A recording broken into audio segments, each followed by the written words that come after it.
Hello tout le monde, j'espère que vous allez bien. Je suis absolument ravie de vous retrouver aujourd'hui dans un nouvel update lecture qui va me permettre de vous donner mon avis sur mes 4 derniers livres lus. Je vais commencer cette vidéo en vous parlant de A Good Girl. Je vous donnerai ensuite mon avis sur un livre qui a été mon tout premier coup de cœur de l'année, c'est le premier tome de la série Les Puissants. Je vous dirai également ce que j'ai pensé de Forbidden et je terminerai cette vidéo en vous révélant mon avis sur le tome 2 de la série Les Pluies.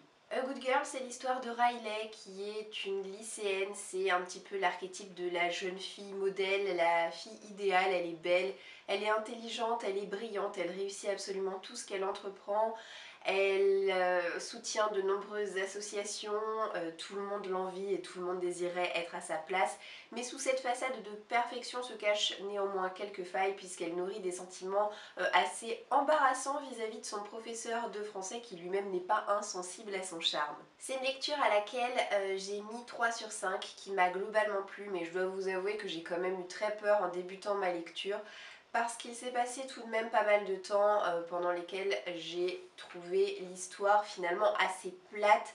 Riley est tellement parfaite qu'elle en est presque ennuyante. Et ses meilleures amies qui sont tout aussi canon et parfaites qu'elle le sont également de manière générale. J'ai trouvé que les personnages secondaires de ce récit n'apportaient pas grand chose, ils font pas avancer l'histoire, ils sont finalement assez absents de toute l'intrigue. Et j'ai bien fait de m'accrocher parce que à un moment donné, je saurais pas vous dire quand exactement, mais l'histoire décolle et alors là, elle devient carrément addictive à un point tel que j'ai vraiment eu du mal à lâcher mon livre tellement j'avais tout le temps envie de savoir ce qu'allait se passer par la suite. Riley devient de plus en plus intéressante au fur et à mesure que l'histoire avance parce qu'on se rend compte qu'elle n'est pas seulement une fille parfaite, qu'elle dissimule pas mal de choses, qu'elle n'a pas l'habitude de se laisser marcher sur les pieds et qu'elle aura toujours, dans tous les cas, le dernier mot. Avant de débuter le récit, je savais déjà qu'il allait y avoir comme ça une histoire d'amour entre une élève et son professeur.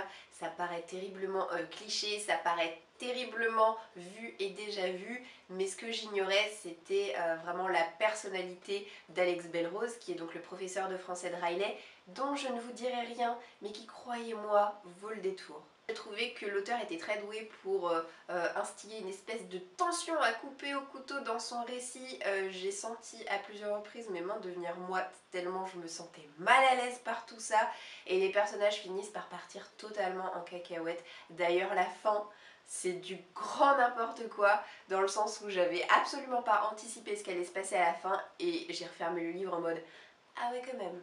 En résumé, c'est finalement une histoire assez curieuse dans le sens où le rythme est assez plat, l'histoire est pas non plus incroyable et les personnages sont parfois agaçants, ce qui m'a fait baisser ma note à 3 sur 5, mais au-delà de ça, il y a un côté addictif certain à tout ça. Vous serez tout simplement incapable de lâcher votre bouquin avant la fin parce que vous aurez tout comme moi très envie de savoir ce qui se passera jusqu'au bout. Et le fait que ce soit un petit peu malsain, le fait qu'il y ait une grosse tension comme ça, et bah ça ajoute vraiment du piment à cette histoire. Je passe maintenant à du sérieux avec mon tout premier coup de cœur de l'année. Alors pourquoi je vous parle de premier coup de cœur? Parce que depuis il y en a eu un second, mais ça ce sera pour un prochain update lecture. En attendant, je vous parle du premier tome de la série Les Puissants, écrit par Vic James, qui m'a été envoyé par les éditions de Nathan. Alors cette lecture, je m'attendais à l'apprécier, mais je m'attendais carrément pas à l'adorer, et pourtant j'ai été happée par ce récit dès les premières pages. Les personnages vivent à une époque qui semble contemporaine à la nôtre, si ce n'est qu'ils doivent tous donner 10 ans de leur vie en esclavage aux personnes qui dominent la Terre et qui s'appellent des égaux. Ils possèdent un don qui se transmet par hérédité, qui est différent d'un individu à un autre, mais grosso modo, avec leur don, ils peuvent aussi bien faire le bien que le mal, et en général, ils préfèrent plutôt faire le mal que le bien. Abby, elle a 18 ans et en pensant bien faire, elle a tout organisé pour que sa famille puisse faire ses 10 années d'esclavage en restant ensemble. C'est-à-dire qu'elle a tout organisé pour qu'ils puissent tous devenir les domestiques des Jardines, qui est l'une des familles les plus puissantes qui possèdent le don. Sauf qu'il n'y a pas de place pour son petit frère qui s'appelle Luc, qui a 16 ans, qui lui aussi est un des deux héros de cette histoire, et qui du coup va être obligé de quitter sa famille pour effectuer ses 10 ans d'esclavage dans l'un des pires camps de travail qui existent au monde. Alors c'est une histoire qui possède de nombreux points de vue. En général, j'aime pas trop ce type de récit. Je préfère quand on suit du début à la fin une même personne ou quand à choisir il y a des points de vue alternés, que ces points de vue alternent entre seulement deux personnages. Ici, croyez-moi, c'est pas du tout le cas. On a une multitude de personnages et aussi bien des gentils que des méchants. On va donc suivre plus particulièrement Abby en tant que domestique des jardines et on va également suivre Luc dans son quotidien, dans son camp de travail. C'est deux atmosphères, deux ambiances, deux lieux complètement opposés et j'ai adoré suivre aussi bien l'un que l'autre. Ce sont deux personnages assez complexes et intéressants, mais même si je les ai bien appréciés, je dois vous avouer que ma préférence va tout de même aux méchants de cette histoire. J'ai ainsi pu découvrir Jesper, Silienne et Gavard, qui sont tous les trois issus du même père psychopathe et qui possèdent des personnalités très différentes les uns des autres et vraiment remplies d'une complexité certaine. Alors j'ai pas eu le temps de m'ennuyer une seule seconde parce qu'il se passe énormément de choses dans cette histoire. On a des complots, des contestations, des dissimulations, on a tout un aspect politique qui est assez riche. Donc si vous appréciez cet aspect-là, au détour des histoires que vous pouvez lire, et ben là vous serez servi. Et ce que j'ai particulièrement apprécié dans ce récit, c'est que c'est un habile mélange des genres fantasy et dystopie. L'histoire possède quelques petites prévisibilités qui sont un petit peu le lot de toutes les dystopies, à savoir l'apparition d'un mouvement rebelle qui va lutter contre le régime totalitaire. Mais au-delà de ça, il y a quand même eu quelques surprises pour moi en cours des lectures et j'ai trouvé ce récit particulièrement addictif. Il me tarde déjà d'avoir en ma possession le tome 2 qui devrait sortir au printemps, donc patience, l'attente ne sera plus longue pour moi.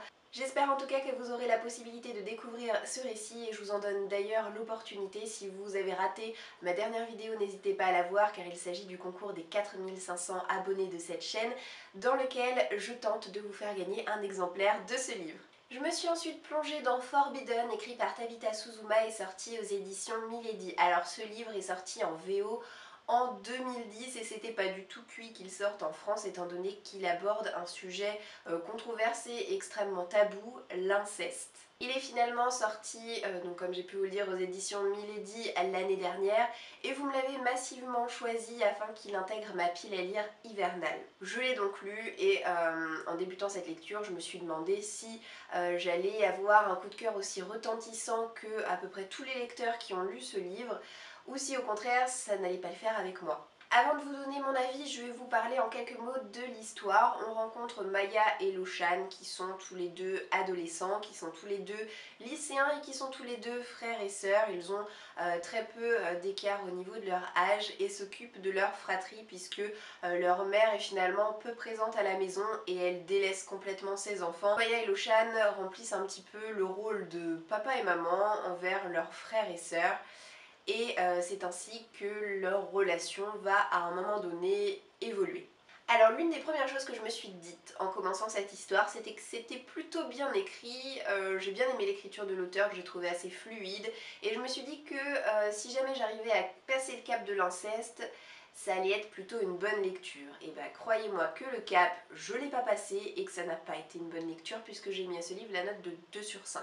Alors qu'est-ce qui m'a déplu? Et bah déjà la sensation et le sentiment que j'ai eu en cours de lecture, c'est-à-dire que je me suis sentie du début à la fin extrêmement mal à l'aise et j'ai pas pu m'empêcher de me dire que les sentiments contre nature des deux héros sont clairement survenus par rapport à leur situation familiale. Ces deux-là auraient été frères et sœurs dans une toute autre famille, jamais, croyez-moi, jamais, ils ne seraient tombés amoureux l'un de l'autre. Et je ne savais pas avant de débuter cette lecture que Loshan allait souffrir ainsi de problèmes psychologiques qui le fragilisent énormément et je pense que ça a aussi un petit peu joué dans bah, l'apparition de ses sentiments amoureux vis-à-vis de sa sœur. Ce qui m'a également dérangée, c'est le manque de crédibilité que j'ai trouvé à ce récit. Ils vont à plusieurs moments avoir quelques frictions et ils vont s'exprimer avec une telle véhémence, parfois même en criant, que ce soit chez eux ou dans la rue, que tu dis à un moment donné mais c'est pas possible que les gens dehors ou chez eux ne les entendent pas parler.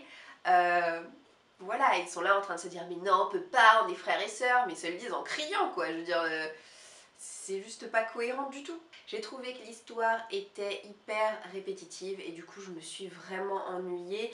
Quant à la fin, je l'attendais vraiment au tournant parce que j'avais lu sur la blogo et un peu partout que oh là là, cette fin c'était incroyable. Personne ne m'a spoilé, mais rien que de lire ce genre de commentaires, j'avais deviné ce qui allait se passer et je ne me suis pas trompée. Du coup je n'ai pas été étonnée par la fin et certes j'ai ressenti 2-3 trucs, mais du coup j'étais un petit peu déçue quand même. Donc en soi c'est un livre qui est pas mauvais et je vous dis pas de ne pas le lire parce que clairement c'est possible que ce soit moi qui soit passée à côté du récit, étant donné qu'il y a beaucoup plus de personnes qui ont eu un coup de cœur et qui ont aimé cette histoire que de personnes qui comme moi n'a pas été réceptive à l'histoire.